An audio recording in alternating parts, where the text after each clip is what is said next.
conhecer a nossa história e a nossa gente. Isso sempre ajudou na maneira como lidamos com o presente.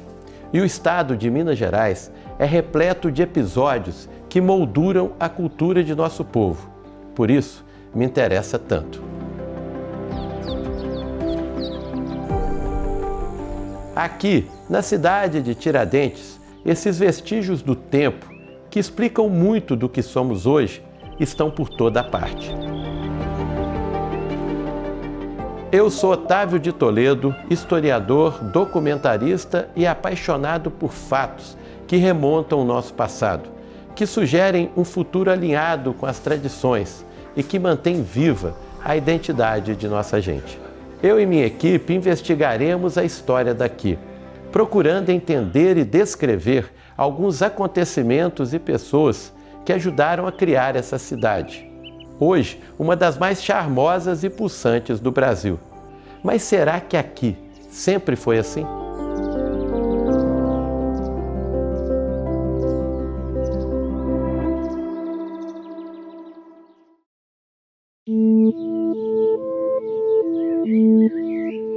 Buscamos em pedaços do tempo fragmentos que remontam um passado tricentenário, com histórias contadas por gente daqui. Coletamos lembranças que acendem a alma, resgatamos memórias que alimentam o espírito e as descobertas foram reveladoras.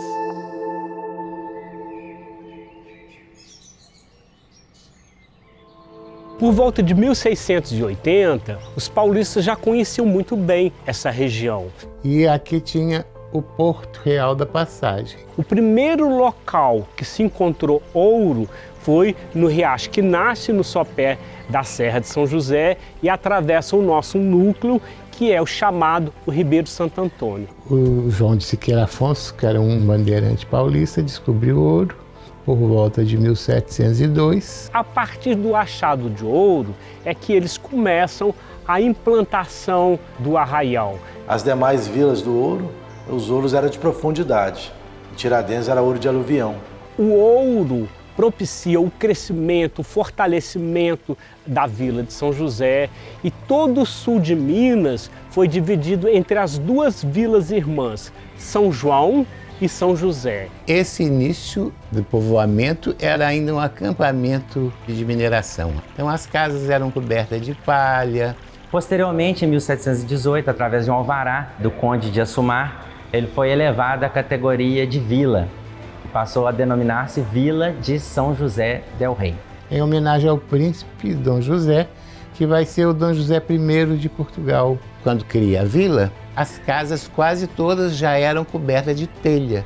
Isso já era um avanço, já não eram mais cobertas de sapê. Em 1860, ele recebeu a categoria de cidade, que consistia, além de várias mudanças, ampliar o número de vereadores de 7 para 9. Quando se instala a República do Brasil, no ano de 1889, aí vem o terceiro decreto da nova República, né? Mudando o nome da cidade para cidade e município de Tiradentes. Em homenagem ao Joaquim José da Silva Xavier, que nasceu na fazenda do Pombal, que naquele momento pertencia à vila de São José. Porque para os republicanos seria uma ofensa muito grande a terra onde tinha nascido Tiradentes fazer-se uma homenagem ao rei de Portugal. E é muito interessante que na época a população e nem a Câmara aceita totalmente a mudança de nome. Por quê? Não por causa do Tiradentes, mas é que eles criaram uma devoção ao São José. Aí os moradores da época e a Câmara não aderam o nome por completo. E em alguns documentos dessa época você vai ver São José de Tiradentes. Como o ouro era de superfície, o ouro fácil de ser explorado, isso trouxe muita abundância, muita riqueza para cá. Só que como é um recurso natural, ao ser explorado intensamente, ele vai diminuindo, e aqui entra o século XIX já numa situação crítica da economia. Então vai durar basicamente 80 anos o auge da extração do ouro, onde deixa todo o patrimônio que nós temos hoje aqui. Por volta de 1770, 80, com a decadência da mineração, a população não mais se concentra no centro urbano, elas vão para as áreas rurais. A área urbana fica um pouco abandonada, né? Aí essa arquitetura se conservou muito bem. Enquanto a sede foi enfraquecendo, os arraiais foram se fortalecendo por causa da diversidade das atividades, especialmente a agropecuária. Os arraiais vão se emancipando e aqui vai entrando em declínio econômico. Tiradentes, então, era uma pequena cidade, muito pacata, que estava preservada porque, depois do ciclo do ouro, ela ficou parada no tempo. E, parada no tempo, ela virou uma joia do período colonial, mas sem ainda os cuidados pelos quais a cidade não tinha passado ao longo desses séculos. Em meados do século XIX, Tiradentes era um município quase que fantasma. Muitos casarões abandonados, a conservação desses casarões não eram boas e o município sofreu tempos difíceis. Entre 1848 e 1849, o município, então chamado Vila de São José, ela foi extinta e incorporada à cidade vizinha chamada São João del Rei. E isso durou 1 ano e pouco, mais ou menos, mas é um fato que demonstra que a cidade não tinha mais a pujança que levou à criação dela em 1718. Então, devido a esse vário tempo de esquecimento, a cidade de Tiradentes ela não teve os outros estilos de construção. Nenhum gótico, nenhum neoclássico, poucos exemplares. Por quê? Não tinha população e as pessoas que aqui estavam também não tinham recurso financeiro.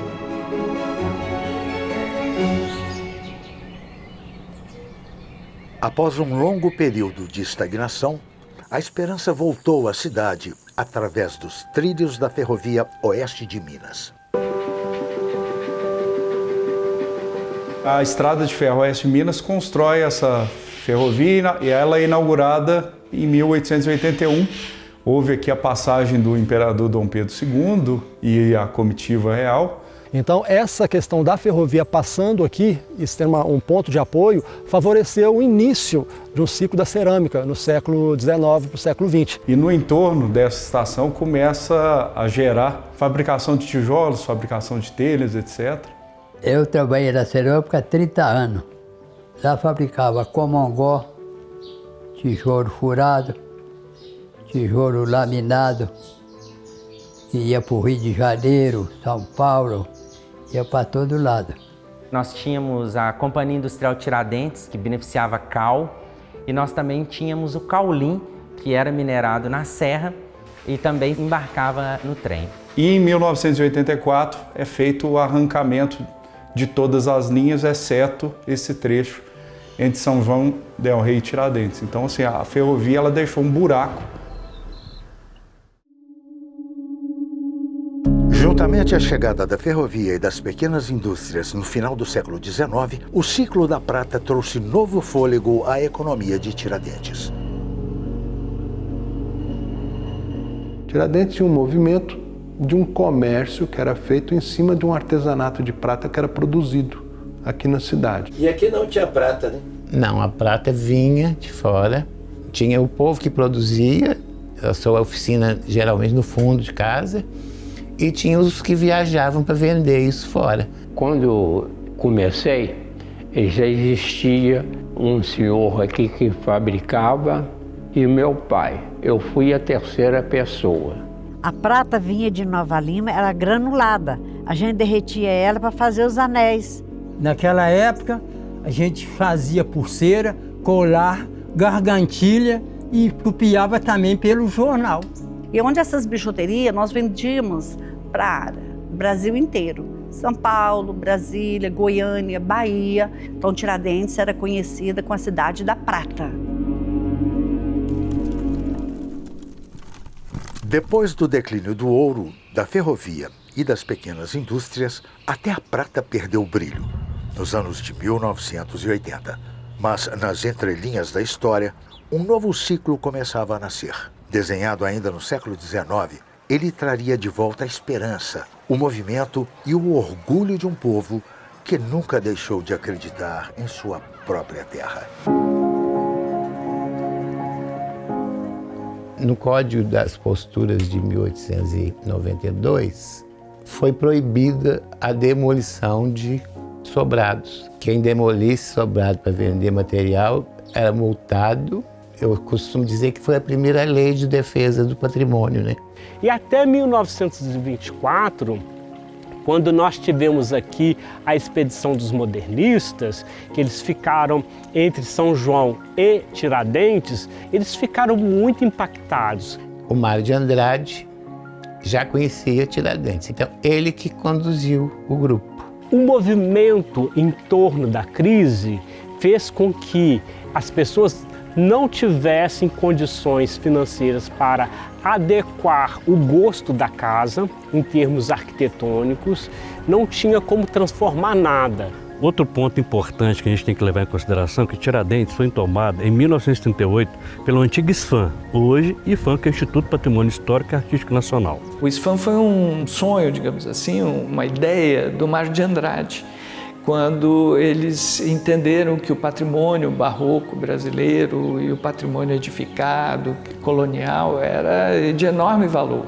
E em 1938 tem o tombamento das principais cidades históricas, incluindo Ouro Preto, São João e Tiradentes. Então, quando o Dr. Rodrigo Melo Franco de Andrade esteve aqui, em 1938, ele ficou encantado porque parecia uma cidade parada no tempo.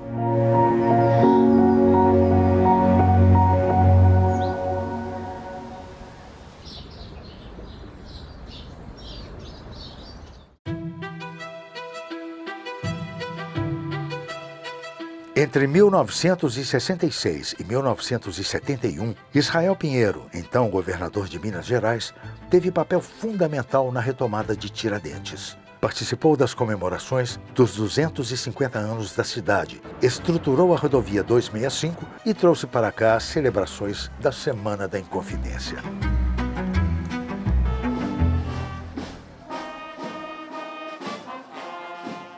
Então, saindo da década de 70 para a década de 80, onde começa um novo ciclo que vai despontar no que é a economia atual, que é o turismo, nós temos que considerar trabalhos importantes, pessoas que se envolveram nessa área. Em 1972, a chegada de um inglês, John Parsons, que vai começar a ter um olhar diferenciado para a cidade. O John era inglês, casado com a Ana Maria, que era mineira. Em 72, eles compraram aqui uma obra inacabada, embargada, e fizeram um hotel de excelência, né? O Solar da Ponte recebeu muitos estrangeiros por causa da influência do John e eles acharam aqui um hotel em nível europeu, né? A Ana Maria saía nas andanças pela cidade em volta, na região, comprou muita peça de artesanato, era vendido no Solar da Ponte. Levando para a decoração do hotel os produtos dos nossos artesãos, contemplando os nossos talentos. E foi exatamente através do Solar da Ponte que surgiu a SAT, Sociedade de Amigos de Tiradentes. Então esses empresários começam a fazer um trabalho de ajudar as pessoas mais carentes a restaurar os casarões, vão conseguir também leis para manutenção do patrimônio histórico. Uma das pessoas que veio a Tiradentes, porque ficava hospedado no Solar da Ponte, foi o Ives Ferreira Alves, que era superintendente comercial da TV Globo. E o Ives também se apaixonou por Tiradentes e começou a vir muitas vezes e começou a comprar propriedades aqui e se dedicar a Tiradentes. Entrou na SAT. O Ives era uma pessoa muito bem relacionada. O Ives Alves foi um revolucionário, um inconfidente silencioso. Foi um homem apaixonado por Tiradentes. Meu pai, na verdade, a formação dele era em História e ele tinha, desde jovem, quando ele morava no Rio e não tinha condições financeiras nenhuma, ele vinha a Tiradentes fotografar. Era desse desejo de preservar a cidade e fazer com que a cidade melhorasse, mas não indiscriminadamente. O Ives Alves, ele sempre teve um sonho em relação à parte cultural da cidade. Então ele sonhava em unir todos os livros que ele tinha em casa num só lugar. A ideia era, na verdade, de ter um espaço onde o artista tivesse o espaço para compartilhar o seu conhecimento e multiplicar esse conhecimento para a cidade. Neste meio do caminho surgiu a morte do Tancredo Neves. As pessoas vinham visitar o túmulo do Tancredo. Eu levava uma mesa minha do fundo da cozinha lá para a praça. Ia eu, mais umas 5 pessoas da cidade, nós íamos vender o que nós possuímos e que nós tínhamos na nossa cidade, que era a bijuteria, era o doce e a nossa hospedagem. Houve necessidade de crescimento. Outra iniciativa que virou os olhos do Brasil e do mundo para Tiradentes foi a Casa de Gravura, formada por um grupo de artistas que produzia gravuras, principalmente litografia. Os trabalhos eram coordenados pela artista Lotus Lobo e por Fernando Pita e Maria José Boaventura, com a participação ainda de nomes como Amílcar de Castro, Carlos Sclia, Paulo Lender e Marcos Coelho Benjamin. E também de artistas locais, como Luiz Cruz, Bete Cavalcante, Arlindo Dalbert, entre outros. A Casa de Gravura lançou Tiradentes como destaque no turismo cultural. Como a cidade começou a ser muito procurada por outros artistas e público em geral, esse foi um dos movimentos propulsores para o crescimento do turismo aqui na cidade. Nós entramos na década de 90 para o ano 2000 com o turismo já preparado. O turismo também trouxe para a cidade de Tiradentes a economia social, onde o tiradentino fica aqui na nossa cidade, pode trabalhar. Cada um começou a montar seu próprio comércio aqui na cidade. Uns com restaurantes, outros com pousadas, outros com artesanatos. E isso nos orgulha muito, que nós tivemos a importância no ciclo do ouro, tivemos a importância no ciclo industrial, tivemos a importância no ciclo da prata e agora nós também temos essa importância no ciclo do turismo.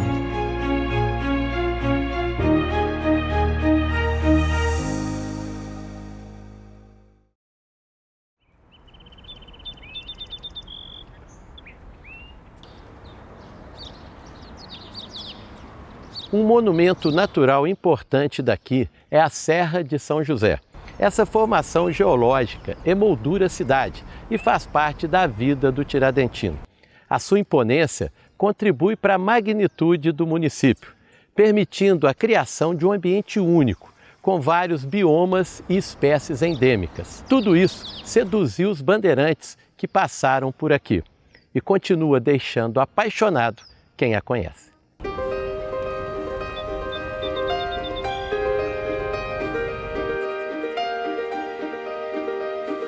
A Serra de São José é o principal elemento da nossa paisagem e também o marco do meio ambiente que compõe a nossa paisagem aqui em Tiradentes. Quando os bandeirantes passaram por aqui, eles foram atraídos exatamente pelas serras. A Serra de São José ela emoldura a nossa cidade. Essa serra nos traz pertencimento, é onde a gente se encontra, é um espaço de convivência da população da cidade. Essa serra tem uma importância para o tiradentino, afetiva, muito grande. Não dá para separá-la do conjunto, né? Para a gente que está em Tiradentes, a serra é a cidade é a serra, nós fazemos parte da mesma dimensão ali. Ela faz parte das paisagens, ela faz parte da arte, da cultura de Tiradentes.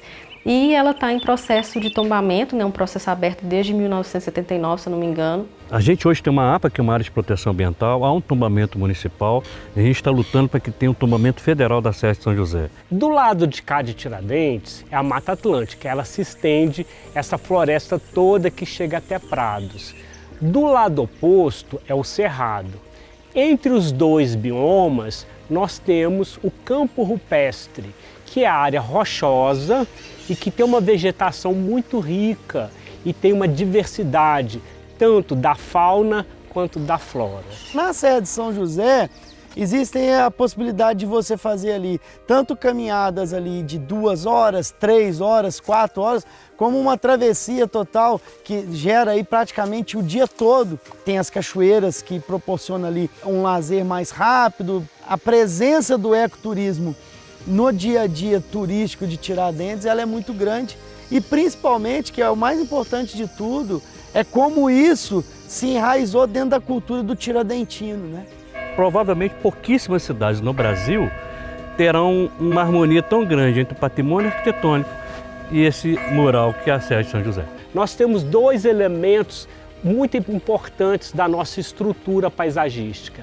a Serra de São José, o Rio das Mortes. E neste vale é que implantaram a antiga Vila de São José, que hoje se chama Tiradentes. Por isso que é importante, todos nós, tiradentinos, natos ou quem vem nos visitar, ter essa preocupação na preservação. A gente tem que ter consciência da importância dessa beleza para nós e para o planeta.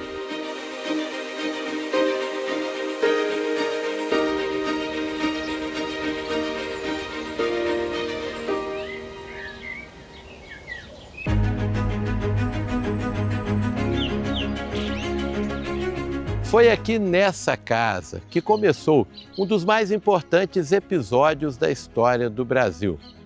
Inconformado com as imposições da coroa portuguesa e com a cobrança de altos impostos, um grupo de revolucionários iniciou o que se transformaria na Inconfidência Mineira. Movimento libertário, baseado em ideais iluministas, que tinha como objetivo principal a separação do Brasil de Portugal. Plano audacioso, movido pela coragem de pessoas que realmente acreditavam na liberdade.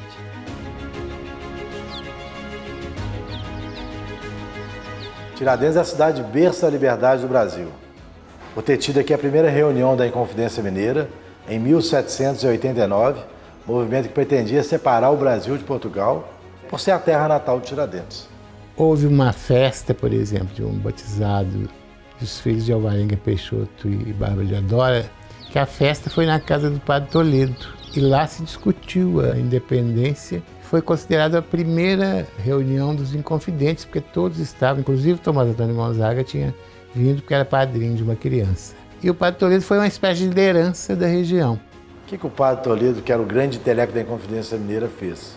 Quando nasceram os filhos de Bárbara e Eudora, na cidade vizinha de São João del Rei, o Padre Toledo foi até a Bárbara e Eudora, contou a história para ela, que precisava de um árbitro para fazer uma reunião, e que esse árbitro fosse o batizado dos filhos dela aqui na Matriz de Santo Antônio, em São José. E a coroa portuguesa não percebeu que dali não tinha festa de batizado, já era a primeira reunião da Inconfidência Mineira. Esse movimento da Inconfidência Mineira, ele ocorreu através de um levante de algumas pessoas que moravam na então colônia de Portugal, estavam insatisfeitas com a derrama que iria ocorrer para cobrar o quinto, que era o imposto, né, da mineração que ia para a coroa portuguesa. E aqui na Casa Padre Toledo foi um dos palcos desse levante, né, onde se tramou o que seria a futura nação brasileira caso esse levante tomasse corpo, conseguisse separar o Brasil de Portugal. E vale lembrar que dos 17 inconfidentes, 11 eram naturais ou moradores da antiga São José del Rei. Então o movimento, vamos dizer, São Josefense também. Essa casa do Padre Toledo é a casa do estado de Minas Gerais, tem maior concentração de pinturas de forro. Nós temos 11 cômodos com pinturas de teto maravilhosas. Então esse conjunto de forros é um conjunto muito especial, onde a gente conseguiu recuperar as pinturas que eram feitas nas paredes. Então essas pinturas parietais são um testemunho muito importante. Acho que é o único edifício na cidade de Tiradentes em que ainda encontramos essas pinturas.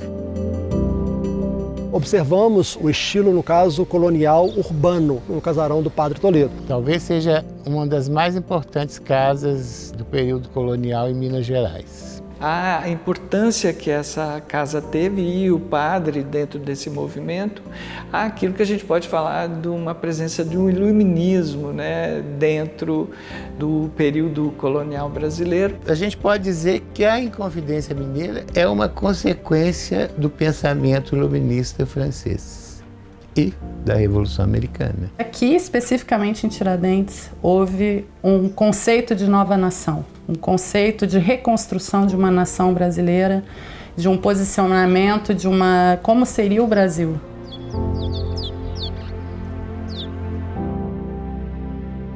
A Inconfidência Mineira teve um traidor, Joaquim Silvério dos Reis. Foi ele quem entregou os planos dos libertários de Minas, homens que sonhavam com a liberdade de seu povo. Presos, julgados, alguns deportados. Muitos perderam tudo, seus bens, suas terras e até suas memórias. Mas um deles foi escolhido pela coroa portuguesa como exemplo, Joaquim José da Silva Xavier, o Tiradentes. Condenado à morte, foi enforcado, esquartejado e seus membros espalhados pela Estrada Real, como aviso a quem ousasse desafiar o poder.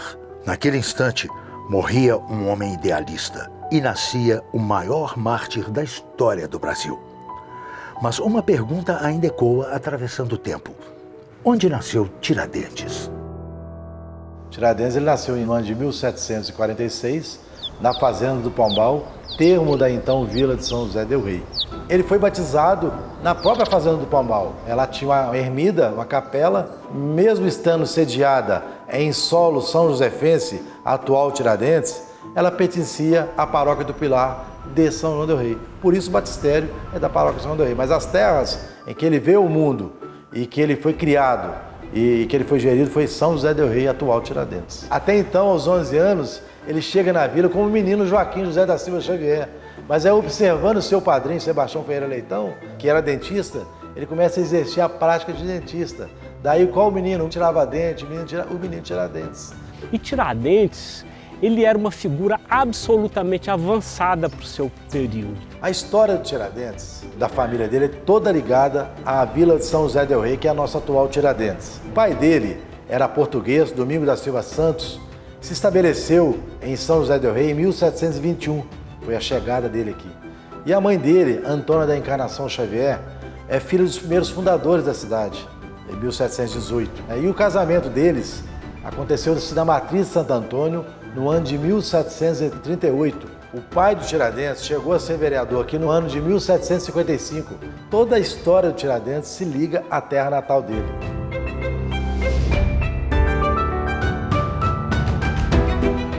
Tiradentes perdeu a mãe aos 9 anos e o pai pouco tempo depois. Criado por parentes, cresceu entre a falta e a esperança, moldado pela vida simples e pelo destino que já o preparava para a grandeza. Aqui em São José, ele ficou na companhia de sua tia chamada Rita de Jesus Xavier. Tiradentes viveu aqui durante a sua infância, depois juventude, depois ele mudou para Ouro Preto, morou também no Rio de Janeiro, mas a história dele com o município de Tiradentes é uma história muito grande. Em relação a Ritápolis, Ritápolis é um município novo, recém-criado, e cidadania não muda. Na época de nascimento de Joaquim José da Silva Xavier, ele nasceu em solo são josefense, ou seja, na atual Tiradentes.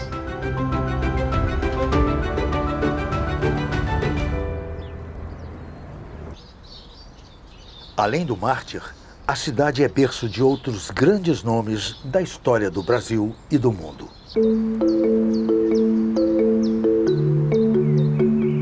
Eu preciso falar de Dona Hipólita Jacinto Teixeira de Melo. Ela viveu aqui no sopé da Serra de São José, se tornou uma pessoa muito distinta no século XVIII. Ela era uma mulher culta, ela era alfabetizada, uma coisa rara no final do século XVIII.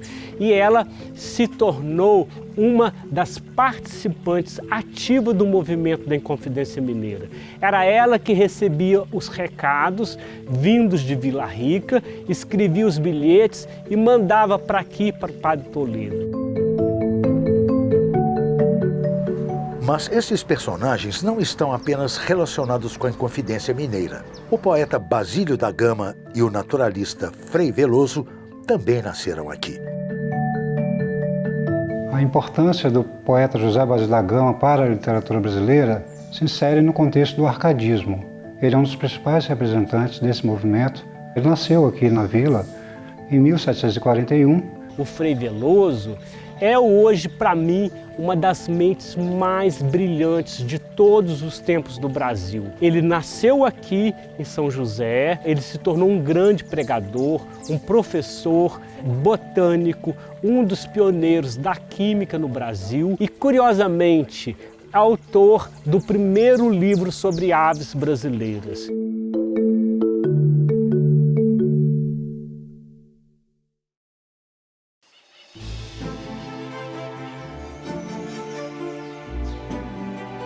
Um dos maiores e mais bem preservados acervos de casas e prédios do século XVIII ficam aqui. E a conservação desse patrimônio histórico, que também é cultural, só foi possível graças ao esforço desse povo.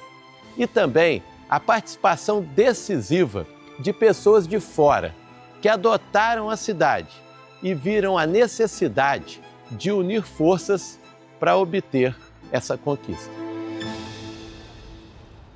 O barroco daqui de Tiradentes, ele é diferente, de ruas um pouco mais largas, de casas menores.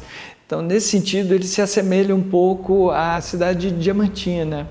E isso dá uma configuração desse conjunto bastante especial, bastante singular. Fachadas bastante simples, com a introdução no século XIX do vidro, né?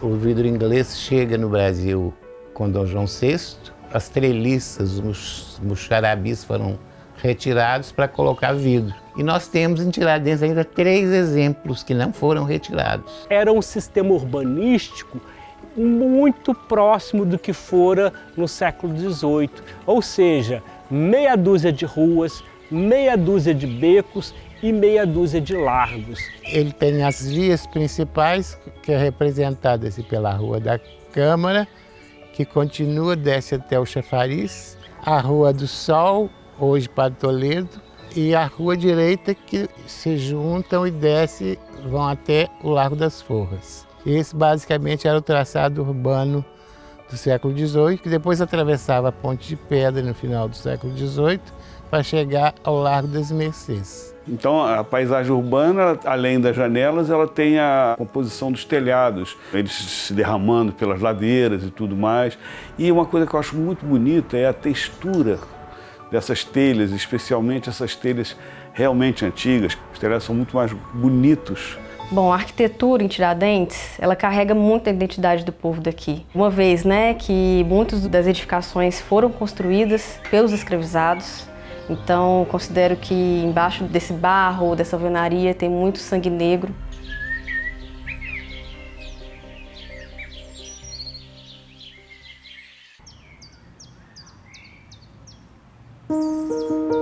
A Fundação Rodrigo Melo Franco de Andrade foi criada em 1970 pela família do Rodrigo Melo Franco de Andrade e a fundação então ela assumiu a responsabilidade de cuidar dos principais edifícios da cidade, os edifícios históricos, barrocos. E esse patrimônio então ele veio para a UFMG em 97. Aqui em Tiradentes nós temos 11 bens tombados.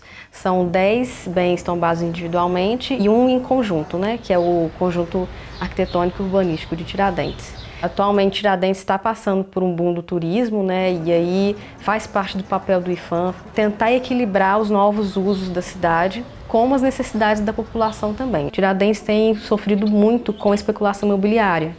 Então, como vocês viram, Tiradentes é linda, tem edificações maravilhosas, nós temos uma serra que é maravilhosa também, imponente. E com isso traz as intenções imobiliárias dos grandes loteamentos que possam descaracterizar a paisagem a partir do conjunto tombado. Lembrar também que na década de 80 nós tivemos a SAT, que foi a Sociedade de Amigos de Tiradentes. A própria SAT também consegue, na década de 80, trazer para Tiradentes o cabeamento subterrâneo. Então você tira a fiação elétrica e faz tudo hoje com lampiões. Isso ajudou muito a manter essa característica que era no século XVIII.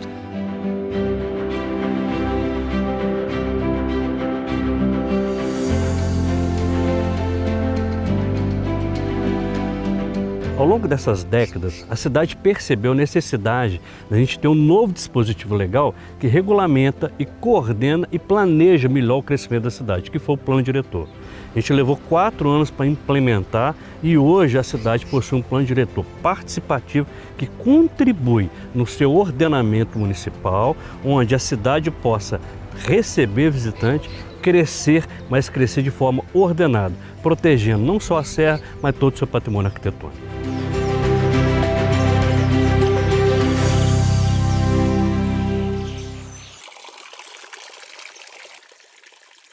Entre os maiores patrimônios arquitetônicos da cidade está o Chafariz de São José. Este é o Chafariz de São José, de 1749. É um chafariz parietal, ou seja, uma parede. Na fachada dele tem a imagem de São José em terracota, a água potável para a comunidade, no tanque lateral para as tropas e o outro lado para as lavadeiras. As lavadeiras, elas vinham lavar aqui no chafariz. todo dia de manhã elas estavam aqui. Fazia uma trouxa e punha na cabeça, dentro da bacia e punha na cabeça. Para depois pôr debaixo da bica para ir torcer. Para esfregar era a beirada. Juntando que já tá, as pedras estão gastadas. Foi de esfregar roupa. Mas ali muita gente lavou roupa.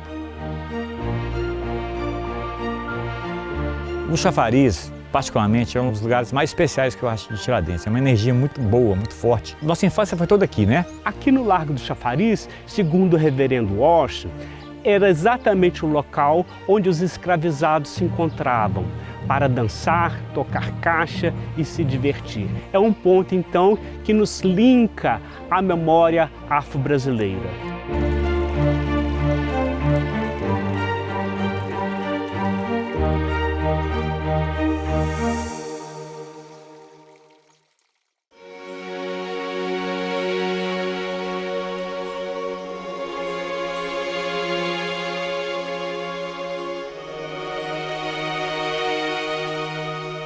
Uma obra grandiosa, construída em taipa de pilão, com o suor de muitos escravizados e repleta de ouro.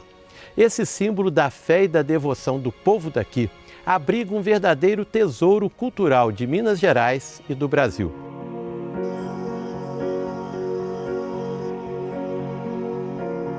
A matriz de Santo Antônio é o principal e o mais antigo templo, a mais antiga igreja de Tiradentes.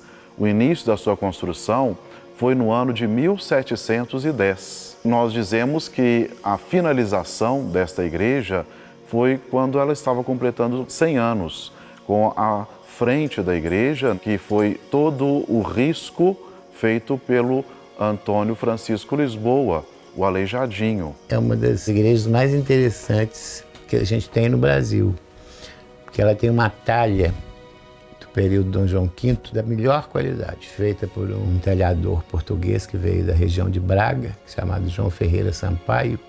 Ele concebeu aquela capela-mor toda, trabalhou mais de 10 anos na talha daquela capela-mor. O altar principal dedicado a Santo Antônio. Depois nós vemos, logo abaixo da imagem de Santo Antônio, a imagem de São José de Botas, uma homenagem aos bandeirantes que povoaram essa região. Ela é essencialmente barroca. Os 6 altares laterais, basicamente do mesmo período, entre 1735 e 1745. De Nossa Senhora da Conceição, de São Miguel Arcanjo, do Senhor Bom Jesus dos Passos, do Senhor Bom Jesus do Descendimento, de Nossa Senhora do Terço e Nossa Senhora da Piedade. As formas tradicionais dela, né, de construção, são de taipa, e o que diferencia das igrejas de São João del Rei, que a maioria é de pedra. O assoalho é o antigo cemitério da matriz. Então nós podemos ver a originalidade desta igreja, que mantém em todo o seu assoalho a numeração das antigas sepulturas.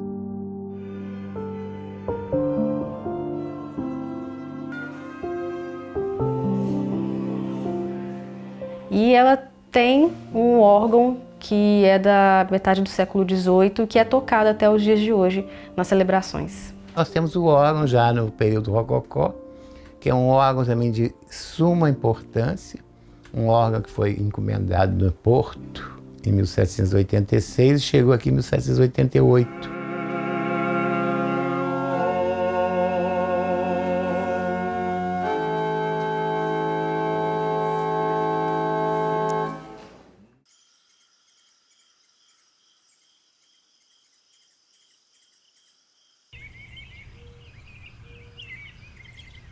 O patrimônio e demais riquezas de Tiradentes não se concentram apenas no centro histórico. Nos seus bairros e distritos também encontramos manifestações culturais, pessoas, construções e artes que retratam muito bem a identidade dessa gente.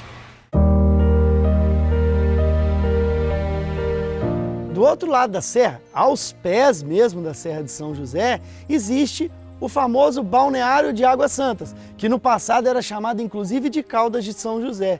Então é um local onde existem ali fontes de água magnesiana e radioativa, tá? Que oferece ali não só a questão de lazer, de banhos, mas também de opções de tratamento de saúde. Segundo informações, quem descobriu o poder da água foi uma família que veio do Rio de Janeiro e que fez o teste e comprovou que ela tinha uma propriedade radioativa. O ramal ferroviário das Águas Santas, ele começa a construção em 1908, é inaugurado em 1910. Esse ramal ferroviário ele ligava Matozinhos, né, lá em São João del Rei, cortava toda a área da colônia dos italianos e chegava aqui ao balneário de Águas Santas, um pouco aqui mais adiante. Naquela época o pessoal vinha muito do Rio de Janeiro, Belo Horizonte, em períodos de férias, que lá já era um balneário. E a turma utilizava muito trem, era muito frequentado. E começaram muitas pessoas a virem para cá, para morar e para aproveitar esse poder que a água tinha.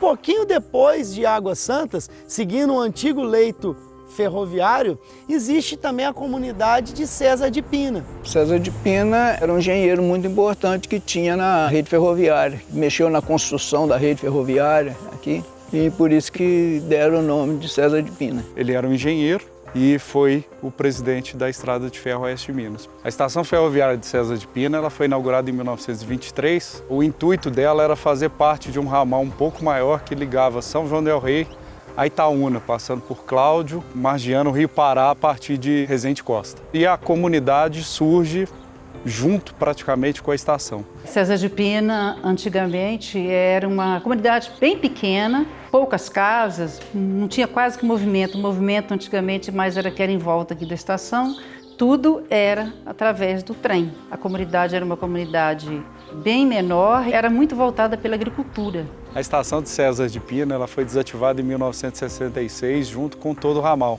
de Águas Santas. Hoje ela abriga um posto de correios comunitário e uma associação de bordadeiras aqui da região. O grupo nosso hoje já está sendo uma referência cultural. Temos indo muito de Tiradentes, isso está divulgando bastante e é o que a gente espera que possa sempre crescer.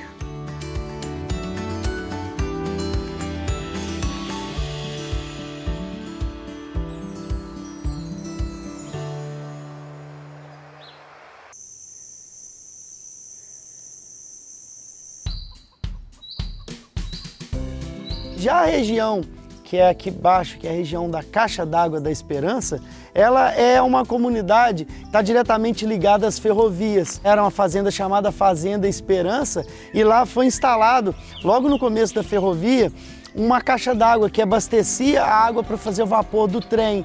Se não fosse a água, não tinha como a cardeira funcionar para fazer o vapor, para dar força nela, para puxar os vagões. A cardeira da máquina é funcionada com água e lenha.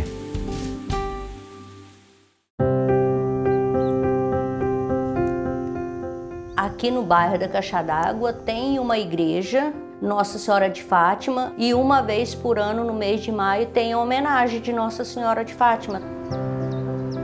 Na região da Caixa d'Água é muito fácil de encontrar ali doceiros, queijeiros e uma comunidade muito receptiva. Tem produção de cachaça artesanal da família do meu esposo, do Edmilson. Começou com o Juca do Lino, o pai dele.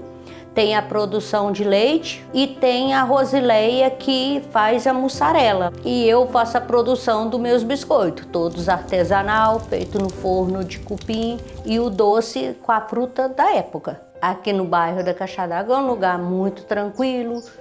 Todos que moram aqui praticamente é família.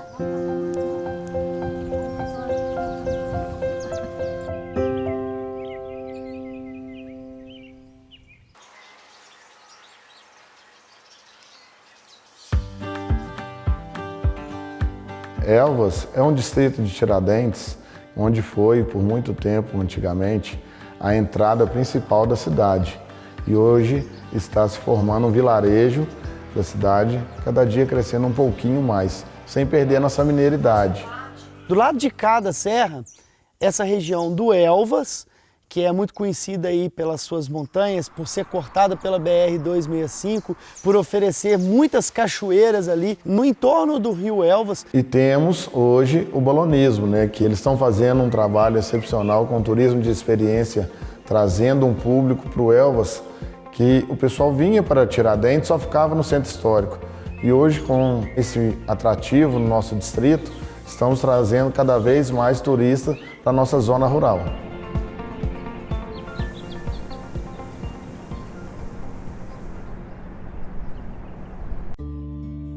Temos a Capela de Nossa Senhora do Pilar, também conhecida como Capela do Padre Gaspar. Ela está situada na zona rural do Elvas. Uma igreja muito bela, com pinturas no teto, pinturas nos altares. Ali nós temos então a imagem de Nossa Senhora do Pilar.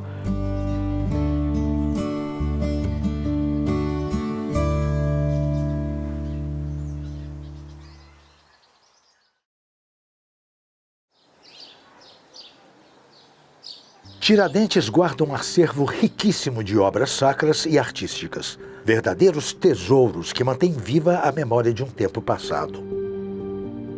O Museu da Liturgia era um antigo sonho da população tiradentina, da população católica principalmente. O Museu da Liturgia abriga cerca de 430 peças de arte sacra, dos séculos 18 ao 20. Esse acervo é muito rico e pertence à paróquia de Tiradentes, paróquia de Santo Antônio. Esse patrimônio é todo tombado em nível federal, então ele é um patrimônio de todo o Brasil, né? E o Museu da Liturgia de Tiradentes é o único desse tema na América Latina.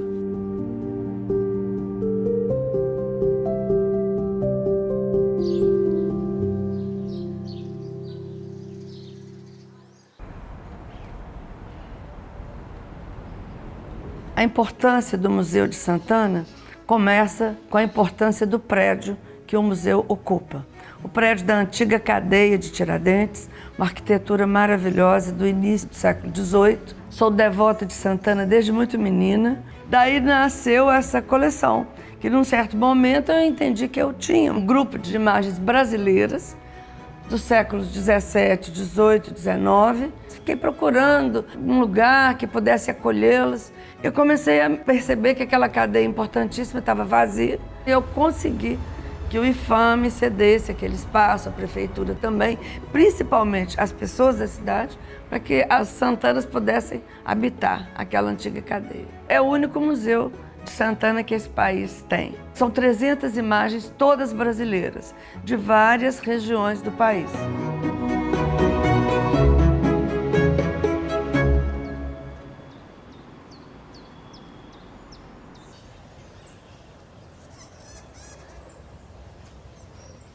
Além da igreja matriz, nós temos uma infinidade de igrejas. Nós temos 8 igrejas.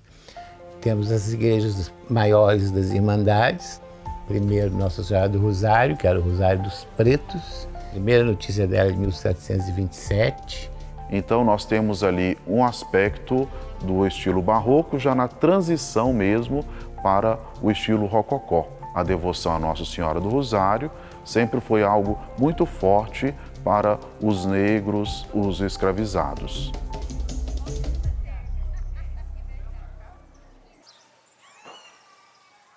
Depois nós temos São João Evangelista, que é aquela que fica do lado da casa do Padre Toledo, que era dos mulatos também, que sediava 3 irmandades, São João Evangelista, São Francisco e Nossa Senhora das Dores. Ela data entre 1760 e 1800, ela vai funcionar mesmo por volta de 1800. Como em tantas outras igrejas deste período, é uma igreja construída por meio de taipa de pilão. É uma igreja simples, também no estilo rococó, e nessa igreja está enterrado um famoso compositor sacro, Manuel Dias de Oliveira.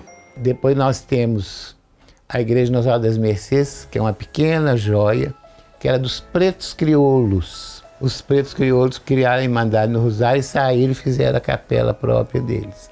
Ela já está bem ao final do século XVIII E por isso nós vemos ali o puro rococó, uma igreja que destaca pela beleza da pintura do famoso artista Manuel Victor. Nós temos as pequenas capelas, que é a capela do Bom Jesus da Pobreza, lá no Lago das Forras, final do século XVIII, ela foi aberta em 1782, tem uma bela imagem de Cristo. Depois você tem São Francisco de Paula, que é por volta de 1760, 70, e uma vista da cidade almirante, né, de Tiradentes, com um cruzeiro. Temos ali uma pintura que é a celebração de uma primeira comunhão. A capela de Santo Antônio do Canjica, que é próxima aqui, que é uma capelinha bastante humilde, né? Por volta daquela região foi encontrado o ouro. E o ouro encontrado era em formato de grãos de canjica.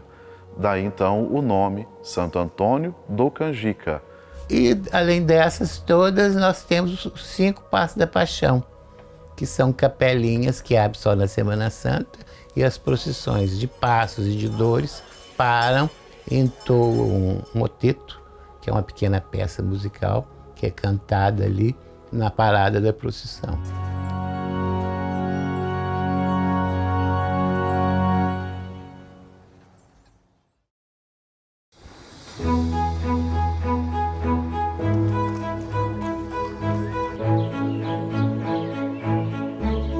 Aqui encontramos um povo com talento artístico primoroso, que tem orgulho de seus trabalhos manuais. Eles mostram que a arte emana em cada canto da cidade e a criatividade exala no ar. A cidade de Tiradentes sempre teve uma vocação muito importante desde o período colonial para as artes. Você tem todo esse trabalho do barroco nas igrejas, tanto em madeira quanto em pinturas, quanto em ferro, quanto em prata.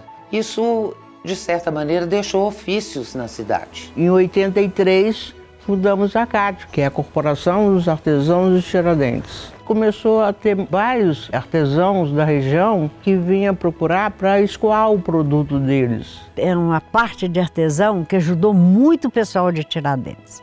Nossa cidade foi muito beneficiada com a CAT. O meu avô, ele foi na arte de cerâmica, foi assim um dos primeiros, né, assim. Ele e meu bisavô faziam peças só na primeira queima que o barro ficava cru, cor de laranja, né.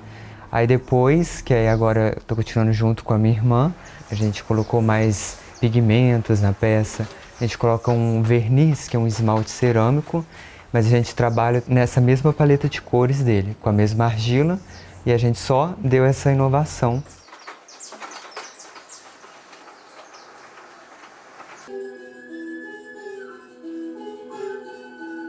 Quando eu tinha 14 para 15 anos de idade, eu tive contato com uma marionete. Eu estudava música na época, então eu vi que eu podia juntar as artes plásticas com a música, e isso tudo o teatro de bonecos me dava, sendo uma expressão assim que eu me encontrei, e desde então eu não larguei mais.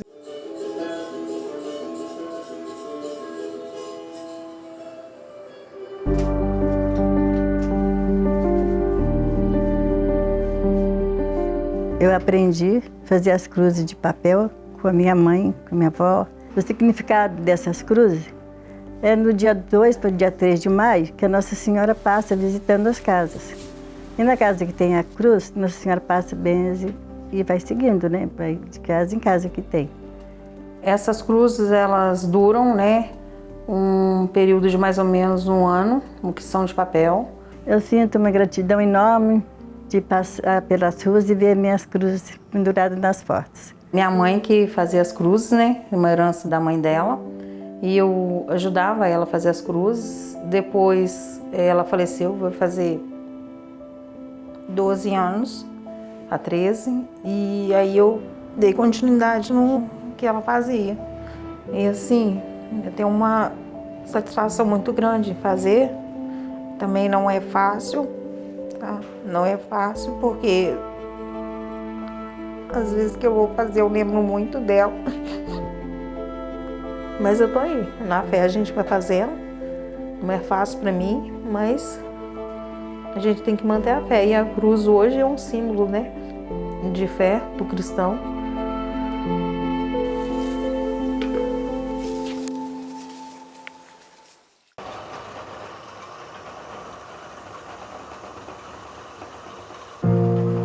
Eu trabalhei um tempo como ourives e depois eu começando do nada como ferreiro aqui, montando as coisas, comprando as ferramentas e tal.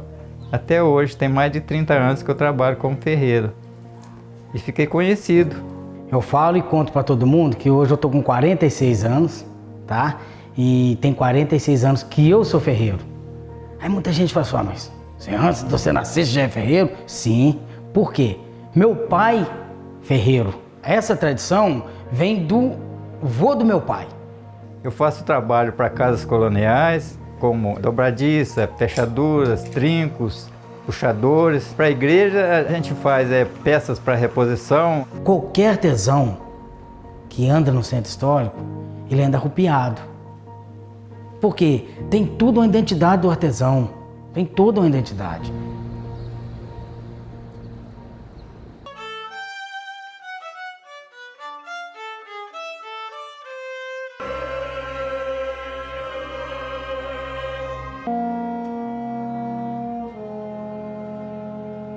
A música também é uma manifestação importante que vem desde o século XVIII, de maneira que essa efervescência de cultura, de história, de tradição, do fazer, ela permanece na cidade. Nosso grupo hoje, chamado de Orquestra e Banda Ramalho, começou suas atividades lá na segunda metade do século XIX, quando então o José Luiz Ramalho, juntamente com seus companheiros, foram responsáveis pela música na Festa da Santíssima Trindade, promovida pela Confraria da Santíssima Trindade. Ele descende, então, dessa tradição musical iniciada pelo José Luiz Ramalho lá em 1860. O que me emociona é quando você vê, por exemplo, a Banda Ramalho se apresentando aqui, aquilo são tiradentinos que estão lá sendo treinados para a música com aquele entusiasmo, com aquela felicidade. Representamos uma tradição musical mais antiga ainda, começada lá em 1719.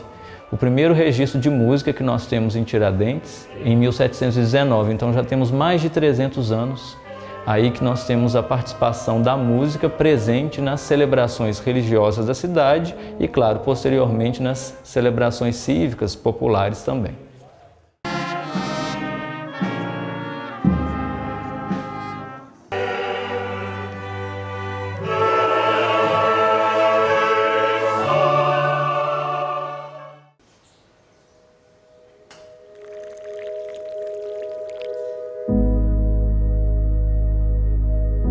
Em Minas Gerais, doce é um negócio muito sério, a gente leva muito a sério. E ele vem da raiz mesmo, da origem das casas das nossas avós que faziam aqueles doces antigamente com muito açúcar, guardavam em compoteiras. E essa tradição foi passando de filho para filha, para neta, e a gente foi aprendendo. Meu pai, o famoso Chico Doceiro, começa com os doces em 65. As receitas que hoje a gente usa, hoje são todas do meu pai. Meu pai, ele, no passar do tempo, ele foi criando as receitas e foi anotando pra gente, deixou até que chegou no ponto. Aqui tudo é pesado, tudo é medido certinho, para que hoje você come um doce, está com gosto, e que amanhã você volte aqui e vai estar com o mesmo gosto. O meu pai, ele contribuiu muito para a gastronomia local. Em meados de 72 até 75, ele trabalhou num restaurante que chamava São Judas Tadeu. E ali ele começou a aprimorar muita coisa da cozinha. E isso alavancou a gastronomia tiradentina. A ideia de produzir o queijo vem desde a infância, que eu, quando era pequena, eu sempre passei as férias escolares aqui no sítio com a minha avó. E sempre tive esse desejo de um dia vir morar aqui no sítio. E iniciei a produção em 2012, com o queijo Minas artesanal. A vida e a história, ela tem que ser passada para as pessoas que estão vindo agora saber como que se deu? Por que tudo chegou a esse ponto? Porque sempre teve alguém que não deixou morrer, sempre teve alguém que segurou a linha, que foi puxando o fio.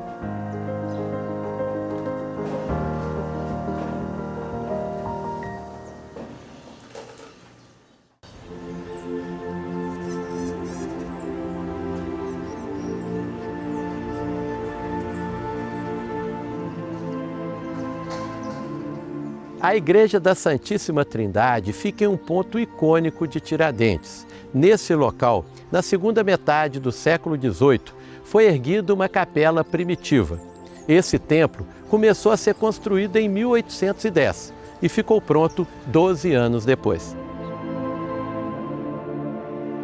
Ela contém uma imagem rara da Santíssima Trindade e ela já tem um estilo de arte mais popular. É uma igreja bem simples no seu interior, mas o peso que nós temos ali é justamente a devoção. O Jubileu da Santíssima Trindade aqui em Tiradentes, ele teve origem no final do século XVIII.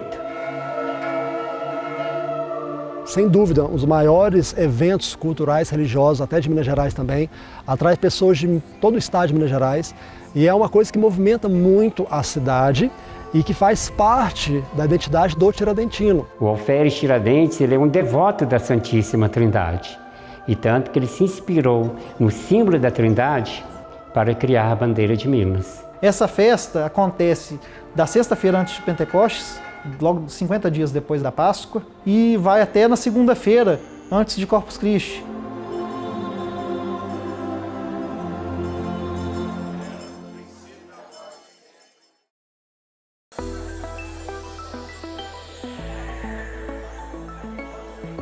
Não poderia ser diferente. Em uma cidade onde a cultura pulsa no cotidiano do seu povo, ao longo do ano, festividades e encontros celebram os talentos locais, formando um calendário vibrante de eventos que nutre a vida social de Tiradentes. Tiradentes hoje é uma referência em receber grandes eventos e a cidade, a cada dia que passa, ela se adapta melhor à logística da nossa arquitetura, junto com os eventos que chegam na nossa cidade. Então a gente começa em janeiro o Festival de Cinema, a Mostra de Cinema de Tiradentes, que abre o calendário cinematográfico do Brasil no ano. A Mostra de Cinema de Tiradentes começa quase por um acaso. Ela foi um evento que foi programado para inaugurar o Centro Cultural Ives Alves, que é um equipamento cultural da cidade. E ele foi pensado em janeiro para coincidir com o aniversário da cidade. E foi interessante que a gente começou fazendo um cirquinho na Mercês, dentro de um circo. E dentro desse centro cultural aqui também. Foi assim, logo um grande sucesso, logo no primeiro ano, em janeiro, nós fizemos em 98. Então, inicialmente era uma mostra de cinema e hoje é o maior evento do cinema brasileiro, em formação, em reflexão, exibição e difusão, sempre fazendo eco aí para os melhores frutos. E é na Mostra de Cinema Tiradentes que nós vamos conhecer as tendências do audiovisual, quem está fazendo cinema no Brasil, que produções são essas, que cinema é esse. Então é ali, naquele momento de grande impacto, de grande visibilidade, que projeta a cidade de Tiradentes e ao mesmo tempo promove a nossa cultura, a nossa identidade, é que a gente vai discutir o futuro do audiovisual. Eu acho que o cenário da cidade contribui por ser histórico, por ser antigo, clássico, cenário inclusive de muitos filmes que já foram produzidos aqui, filmados aqui. A gente começa exibindo filmes numa lona de circo, no Largo das Mercês, junto com o Centro Cultural. Hoje a gente expandiu, né? Tem uma tenda de 1.400 metros quadrados construída e a cidade correspondeu. Eu falo que a Mostra de Cinema de Tiradentes é a cara do cinema brasileiro e a cara de Tiradentes, e Tiradentes caminha de mãos dadas com o evento.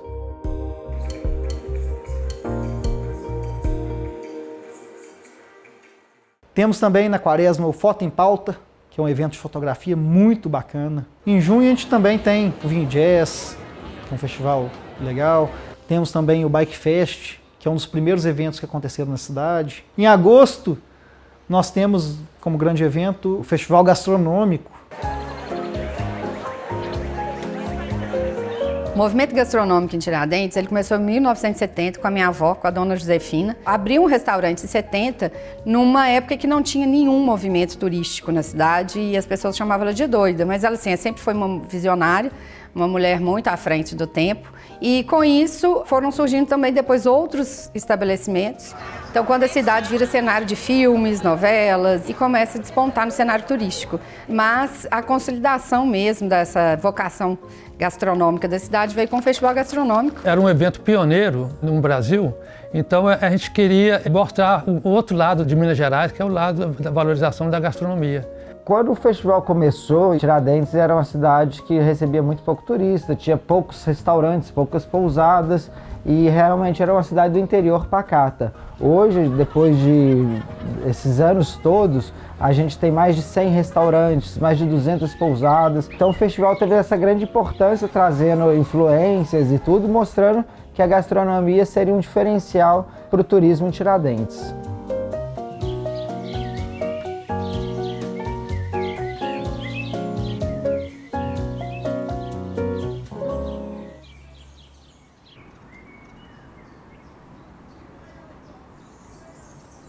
Em setembro, a gente tem o Festival Artes Vertentes. É um festival muito interessante também, que ele trabalha as artes de várias formas. Em outubro, a gente tem Semana Criativa. É um projeto com foco no artesanato e no design. A ideia do projeto é valorizar o feito à mão dessa produção aqui do Campo das Vertentes. Em dezembro tem o Natal Iluminado, Natal Tiradentes.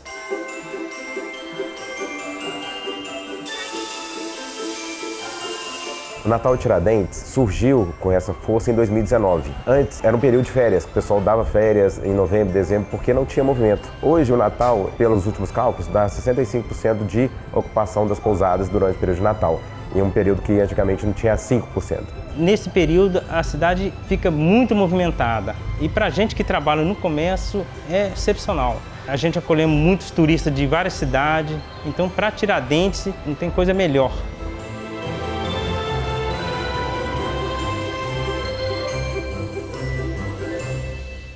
Cada evento tem a sua característica, né? Sua peculiaridade, traz alguns públicos específicos para a cidade, né? E são eles que fizeram a transformação da cidade.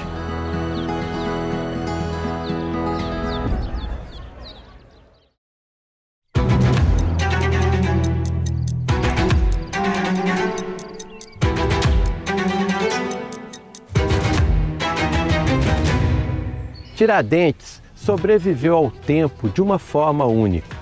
O declínio econômico, que trouxe dificuldades e escassez, também impediu que suas casas e ruas fossem modernizadas, preservando assim o coração histórico da cidade. Os moradores, com coragem e resiliência, enfrentaram os desafios de cada ciclo econômico, reinventando-se diante da adversidade. Hoje, Tiradentes é memória e resistência, um lugar onde o passado se manteve vivo, não por acaso, mas pela força de um povo que soube transformar a carência em preservação e a luta em esperança para o futuro.